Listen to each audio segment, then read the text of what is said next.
Have you ever wanted an FPS where you can eat your guns? I know I did, and that's why I made Hot Crossed Buns. So let's talk about it.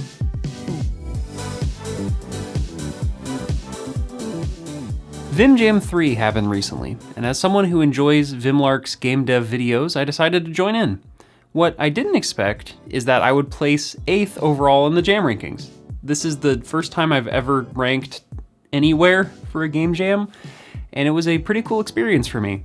People seemed to like my game a lot and gave it some good reviews, so I wanted to talk about my development process for it. And so hopefully you'll be able to learn something from this video, or maybe you'll just enjoy my improvised duck sounds. Either way, let's begin. Every VimJam has had 2 themes. Well, one isn't really a theme. This year it was a limitation and a theme. And so this year it was multi-use and turn up the heat. The very first thing that popped into my head after hearing multi-use was, what if you could eat your gun to restore health? And that was all she wrote. I wasn't entirely sure how I would make that mechanic make sense. Maybe you're a robot and you can eat metal and that kind of works or something like that. But after hearing the second theme, Turn Up the Heat, I realized that it would all make sense if the guns were made out of bread. One pun later, we were rolling with a solid idea to make Hot Crossed Buns. So I knew it was going to be a shooter, but what kind? Well, I knew there would be a lot of top-down 2D games because it's, a game jam.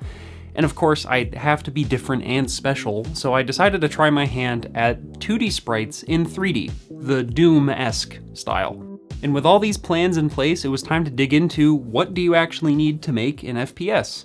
And well, for starters, I can think of one pretty big thing.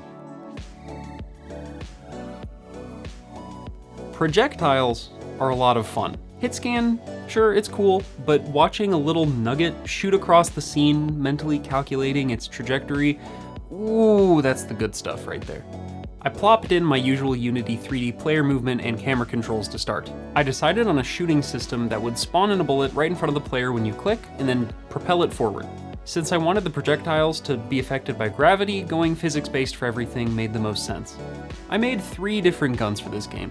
There's the automatic pistol, which I called the Luger Loaf, a shotgun which shoots 3 bullets, aka the double bagel shotgun, and a rocket launcher known as the Bagzooka. I mean, of course they all had to be bread puns. Who do you think I am? I unfortunately never wrote their names down in-game anywhere, but you now have it from me that those are their official names. The shotgun was by far the most difficult to program. I had to figure out how to get a spread of bullets without using hit scan, and so I decided to use just 3 consistently spaced apart projectiles.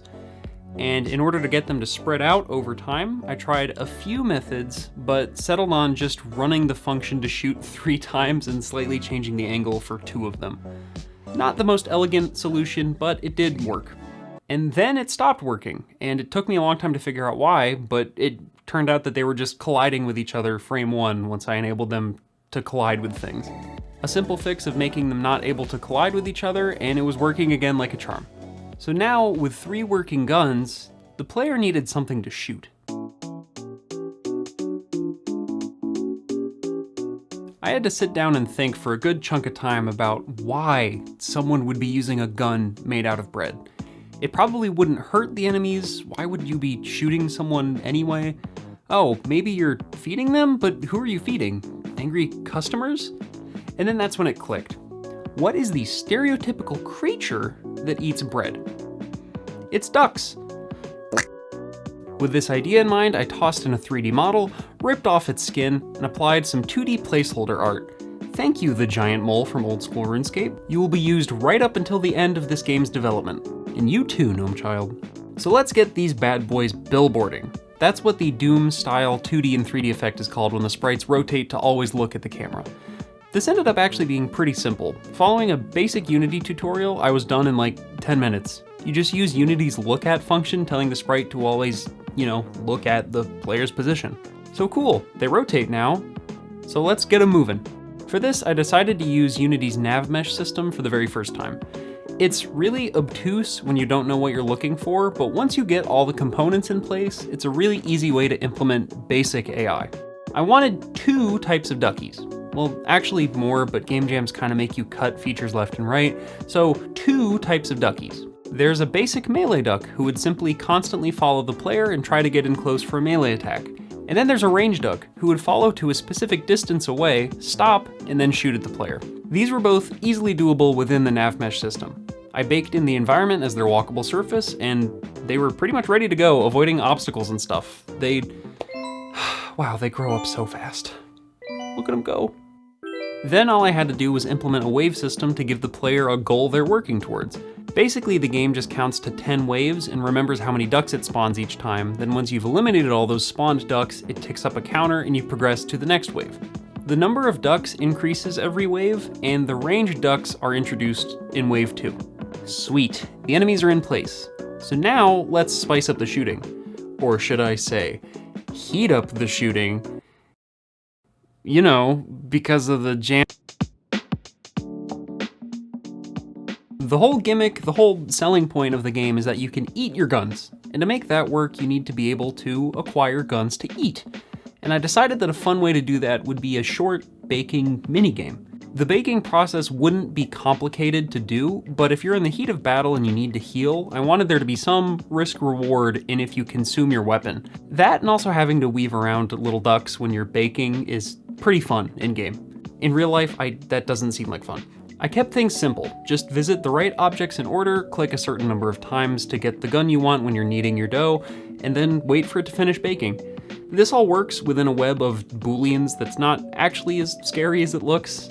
Every single object, the flour, the dough, all weapons, both raw and baked, are always attached to the player permanently, and this script just sets certain ones active at the right times.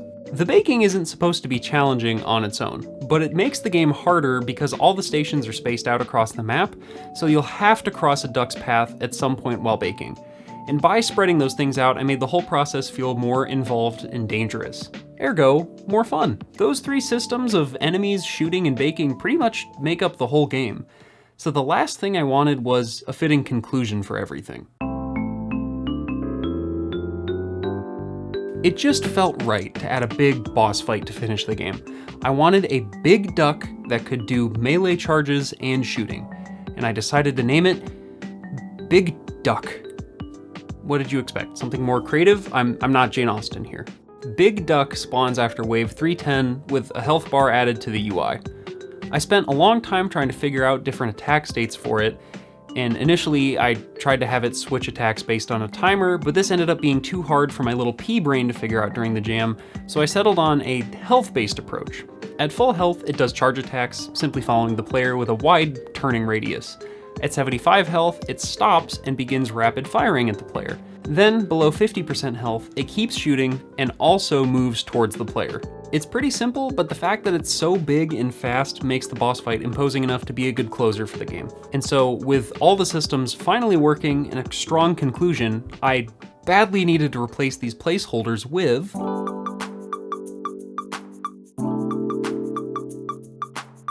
Let's get into some art.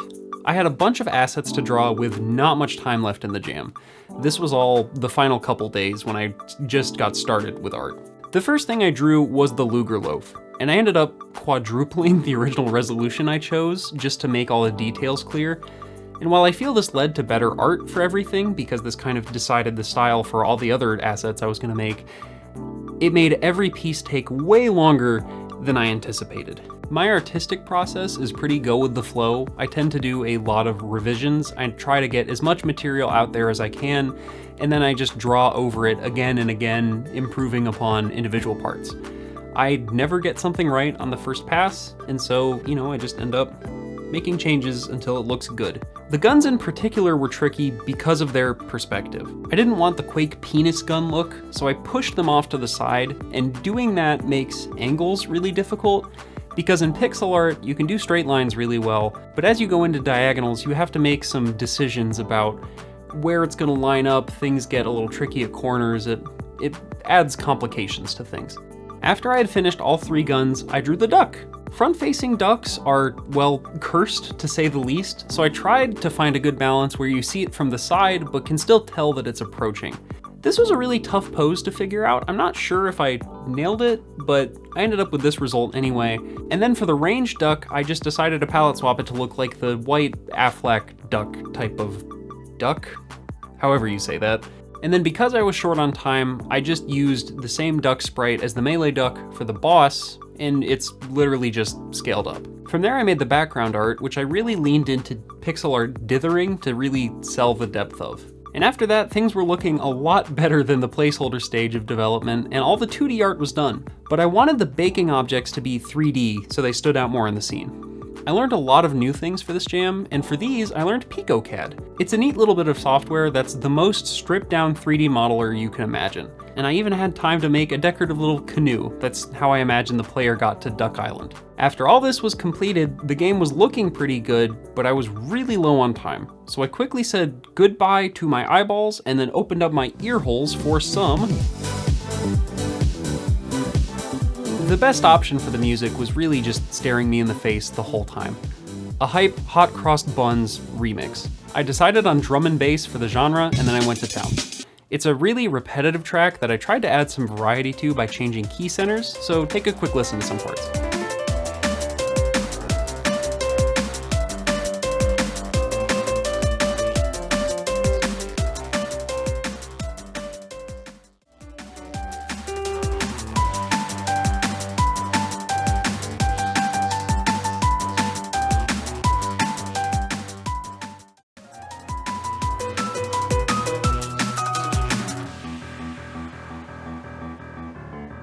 The melody for Hot Crossed Buns is like the most simple melody possible, so I really tried to spice it up and embellish some things. To give the track some variety, I took a cue out of the classical book and I modulated to the dominant and the mediant throughout for some different sections. Please don't worry about what those mean. I went to school for music and I can say that music is not real. This is all fake. Who cares? And this song is actually adaptive in-game as well. If you're either on the main menu or paused, the score drops out to be just piano. When you boot up the game, it even loops the first few bars until you hit start. When the boss fight begins, an arpeggio is introduced to the track, driving tension up. And also you get a different aux percussion layer depending on which gun you're using.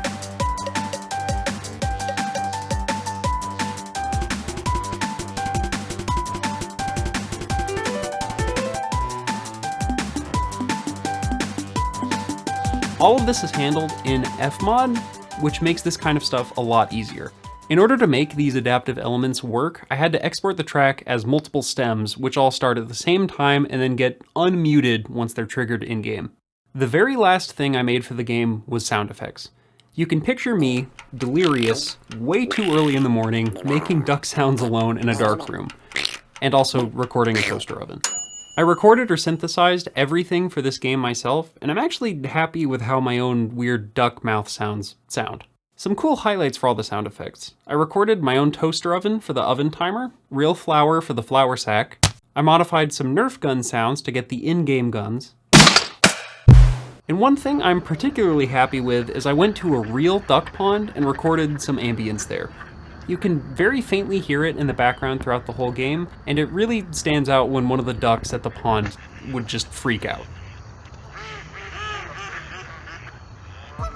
So, how did I do? I'm really pleased with how this whole jam went. I had a ton of fun with my idea. I constantly kept wanting to come back to the game throughout development just because I was having so much fun imagining bread weapons, seeing the ducks come to life, and all that was really enjoyable. Other people clearly thought so too. Vimlark actually highlighted my game in his VimJam roundup video. The flat sprite style in a 3D environment is one that I've always really liked. All the visuals I feel are really well done and super cute, and if you survive long enough, you get to face the big duck. It's a super clever and cute game with a fun risk-reward mechanic for health. And that's just personally really cool to see for sure. So thank you Vimlark for that. I really appreciated you putting on the whole jam, making that video and everything. Just super cool stuff. Placing 8th overall with especially high marks for fun/design and theme feels really good. I think it goes to show that with a solid twist on an established mechanic, you can carry a simple game. I do wish I had scored higher in audio, but 12th is still really good for how last minute I did it all. Like, I'll take that any day. But otherwise, I am just over the moon with all of my scores for everything. There were some awesome, like awesome other games submitted to this jam by really skilled developers, and I just wanted to shout out, in particular, Soul Vanguard, Sacrifice, and Turn Up the Heat, because those were some of my personal favorites that I played, all my favorites for one reason or another. If I had more time to work on Hot Crossed Buns during the jam, I would have focused on polish. That was the big thing I was missing. I would have added particle effects for all projectile collisions, duck animations upon elimination, all steps of the baking process having just more pizzazz. I would have made my own UI so I wouldn't have to use the default Unity buttons, a little more variance to the sound effects, different ones that could queue up at random. I wanted a special OP hidden cornbread gun. I thought that would have been just thematically perfect, but didn't have time to do that. And I also would have liked to have drawn animations for the ducks and guns and maybe added some simple cutscenes, especially to make the boss fight more intense. But you don't get all the time in the world to do a game jam, and that's just how the cookie crumbles. Thank you so much for watching. A huge round of applause again for VimLark and 8-Bits to Infinity for hosting another successful VimJam. And if you enjoyed this video, please leave a like and go check out some of my other videos. I've got plenty more devlogs where this one came from. I've been Cornboy, and I'll see you in the next one.